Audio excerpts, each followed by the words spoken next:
মূল রূপে নুন। জিহ্বা রাখা, তারপর বড় করে তালুর সাথে লাগাইয়া মূল রূপে নুন। মূল রূপে নুন। শুরুর রূপে নুন। শুরুর রূপে নুন। মাঝের রূপে নুন। মাঝের রূপে নুন। শেষের রূপে নুন। শেষের রূপে নুন। একত্রে নুন নুন নুন নুন নুন নুন। নুন নুন নুন। নুন নুন নুন। হলকের শুরু হইতে সহজ আওয়াজে হা, মূল রূপে হা।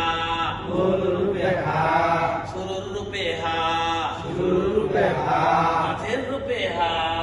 মাঝের রূপে হা। শেষের রূপে হা। শেষের রূপে হা।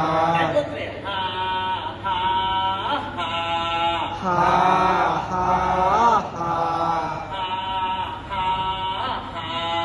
হা হা হা। মূল রূপে ইয়া। মূল রূপে ইয়া। একবার পেট, তারপর উপরে তালুর সাথে লাগাইয়া জোর আওয়াজে মূল রূপে ইয়া। মূল রূপে ইয়া। শুরুর রূপে ইয়া। শুরুর রূপে ইয়া। মাঝের রূপে ইয়া। মাঝের রূপে ইয়া। শেষের রূপে ইয়া। শেষের রূপে ইয়া। একত্রে ইয়া ইয়া ইয়া ইয়া ইয়া ইয়া।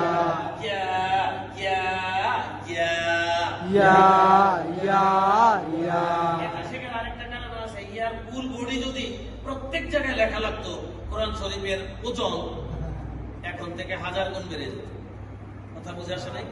ফুল বডি দিয়া প্রত্যেক জায়গায় যদি লেখা লাগতো, এই জন্য পুরুষ কি করা হয়েছে, এটাকে এই যে পেট কেটে